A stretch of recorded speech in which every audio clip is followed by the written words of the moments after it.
Hello, everyone. It's Russ Barkley back with part 3 of my critique of the recent article in the New York Times Magazine from last weekend on ADHD entitled, "Have We Been Thinking About ADHD All Wrong?" Well, as you'll see from this critique, if you haven't already in parts 1 and 2, we haven't been thinking about it wrong, but clearly the author has. In part 3, I'm going to be addressing some issues related to not only my 2002 consensus statement, but also dealing with the effects of stimulant medication on school performance. So let's get started with this presentation. Up comes my PowerPoint, and let's begin with the assertion in the article that because there is no natural cutting point along the dimension of ADHD traits in the population, to say where ADHD as a disorder begins or not, undercuts the status of ADHD as a disorder. This is a false claim. There is no logic behind this. As I said in the last part, there is no reason that dimensions of traits cannot serve as the basis for disorders when disorders are defined as extreme ends of those traits that lead to harm to the individual and impaired functioning. Now, the author wants to claim that any attempt to draw a line along a dimension as a cut point for where the disorder begins is arbitrary. Well, in a technical sense, it is, whether you want to draw it at the 90th percentile or the 93rd percentile. Just as with defining intellectual disability, where that line is placed is a bit arbitrary. But where the cut point is drawn is not meaningless. Don't confuse arbitrary with meaningless. Because the further out on the dimension of a trait like ADHD or intelligence one places, the greater is the likelihood that they will experience impairment in major life activities and serious harm to themselves. And at what point along that dimension we consider that impairment to exist, harm to occur, that is where we draw the line. And that is a very meaningful act because we are trying to diagnose a disorder and provide treatment that will reduce the suffering of the individual as a consequence of giving that diagnosis. Without giving the diagnosis, you're not going to get that treatment. So again, I want to point out that just because a dimension is the basis for a disorder that we treat as a category doesn't underlie the disorder or undermine rather the disorder status of that condition, in this case, ADHD, and that where we draw the line, while a bit arbitrary, is incredibly meaningful. As I've said, disorders begin where impairment and harm begin.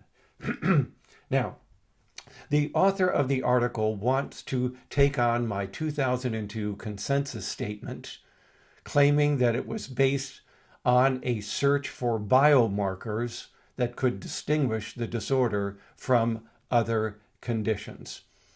Well, no, it wasn't. So I'm going to leave the PowerPoint for just a moment, and I'm going to show you that consensus statement that I helped to write and that was signed by more than 80 scientists worldwide.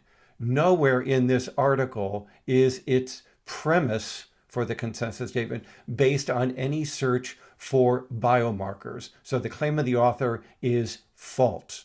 In addition, all we talk about in here is all of the evidence for the validity of ADHD as a disorder, including, by the way, providing a definition of what a mental disorder is that the author of the New York Times article fails to do. You know, that's rather illogical that you attack the status of a mental disorder and yet you don't provide a definition of a disorder against which we can judge whether that disorder meets the criteria or not. Well, the consensus statement I authored in 2002 provided that definition and showed that the evidence available at that time handily meets that criteria thus arguing that ADHD can be viewed as a valid mental disorder. And you know what I find most telling about what the author of the New York Times article did, as I bring up my PowerPoint here, is that, or what he didn't do, is that he didn't cite the new consensus statement developed just last year for the World Federation of ADHD, which outlines more than 100 valid statements about ADHD based on meta-analyses of the available evidence. It is a very compelling document, loaded with lots of empirical information for the validity of ADHD. Funny how that doesn't get put into the article by the author of the Times paper, but my old statement from 23 years ago is brought up, and even then brought up wrongly as a claim that we were searching, or that it was based on solid biomarkers that could distinguish the disorder. I never made such a claim in the statement. I haven't made it since. Such a claim does not exist even in the 2024 consensus statement, but it's rather telling, don't you think, that the most recent consensus statement isn't mentioned at all in the Times article. The author also asserts, in speaking about biomarkers, that the search for biomarkers has faltered along the way, saying that the reduction in brain activity has turned out not to be useful, that structural brain differences appear to be insignificant, and that a single gene for ADHD has not been discovered, all of which points to the fact that there is no biological test for ADHD, and therefore undermines its status, its validity, its credibility as a disorder. All of this is false.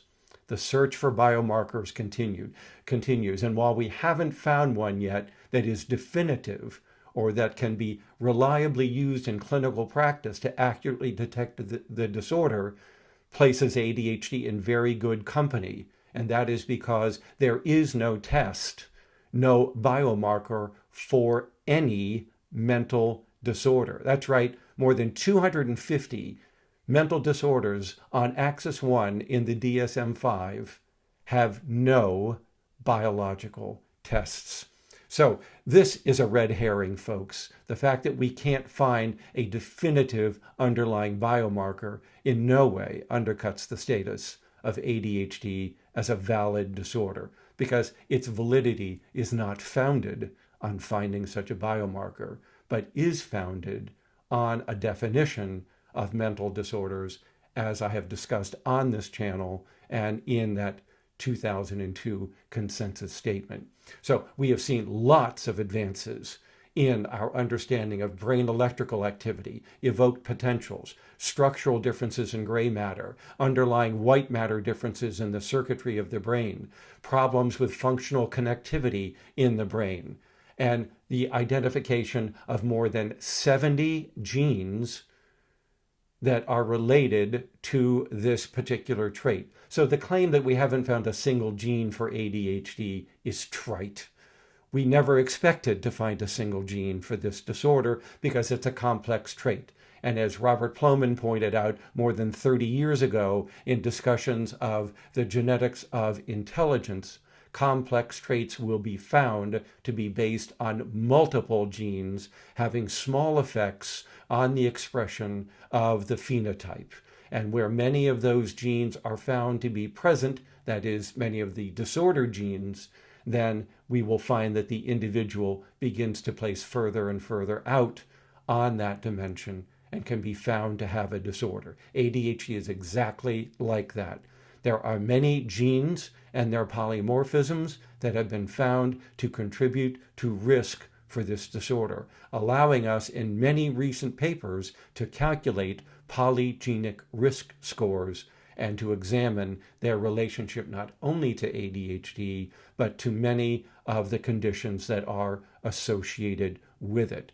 So this effort to refute ADHD as a disorder because we haven't found a gene for it is ridiculous.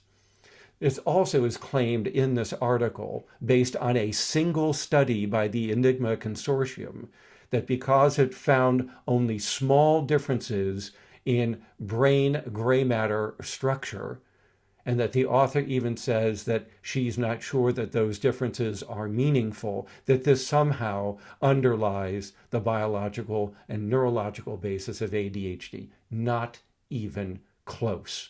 There are hundreds of neuroimaging studies on ADHD. Why didn't the author want to talk about those? Why didn't the author of this article talk about the recent meta-analysis of all brain imaging studies and the findings for multiple areas of the brain that are implicated in this disorder, not just with smaller structures, but especially the more recent studies using diffusion tensor imaging to give us very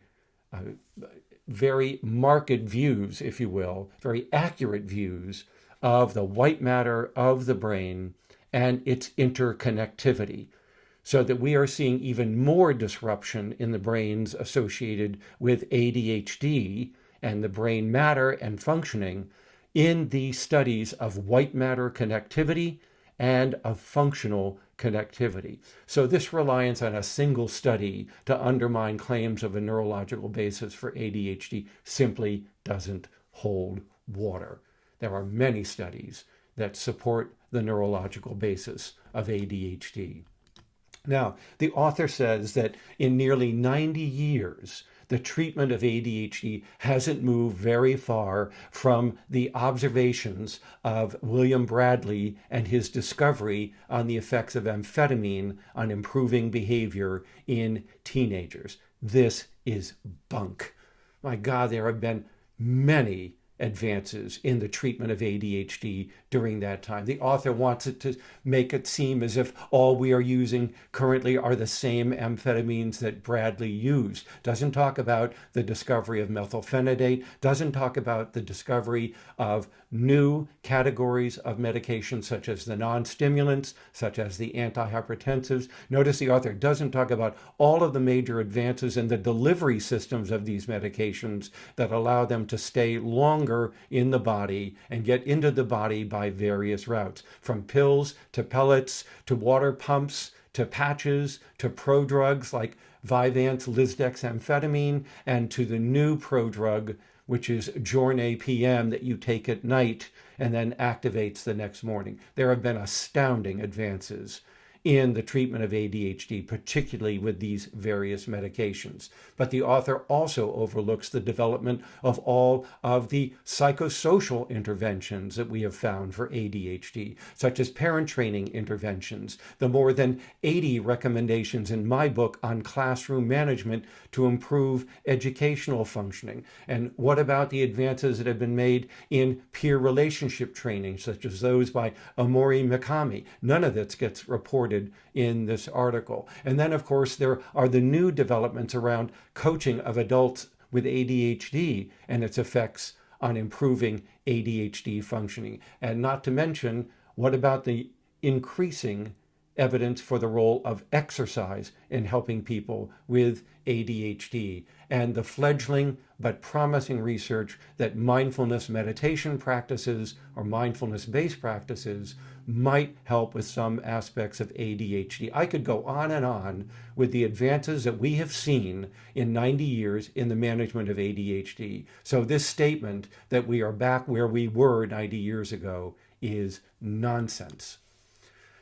The author then goes on to talk about Javier Castellanos' observations, and especially his frustration about the fact that medications have minimal, if any, effects on academic achievement and attainment. Well, that is not a new claim. In 1977, Charles Cunningham and I authored a review of the literature on just this point. Why aren't ADHD medications that improve schoolwork performance, grades, behavior, peer relationships, and so on, why aren't these improvements translating into improvements on measures of academic achievement, knowledge in school? And we argued for several reasons that this might be taking place. So 50 years ago, we were talking about this. Castellanos' observations are not new, yet they are presented in this particular article as if they undermine the use of medications for individuals. Well, let's take a look at why academic achievement might not improve. First of all, pills don't contain knowledge. Your math tables are not in your Ritalin tablet. Why on earth anyone would expect knowledge to improve from a medication is beyond me.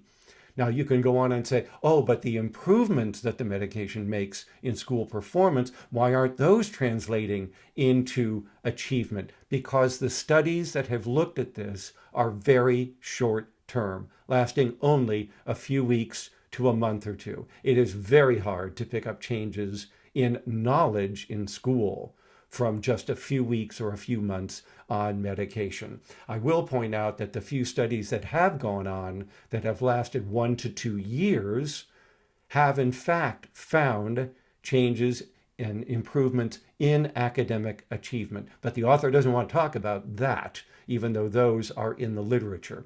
Moreover, achievement tests are insensitive to smaller improvements in knowledge. These are tests that are designed to be given once a year or once every few years. They're very crude measures of these small improvements in achievement that might be taking place. So part of the problem might be with the tests.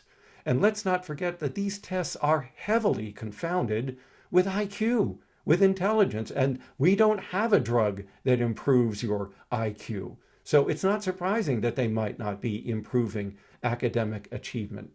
And by the way, lastly, is the failure of the author of this article to view ADHD the way we now view it. It's a disorder of performance, not of knowledge. As John Wherry said as long ago as the 1970s in his books on the psychopharmacological treatment of ADHD, what stimulants do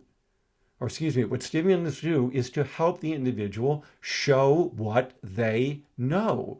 It doesn't improve what they know, but does allow them to perform it.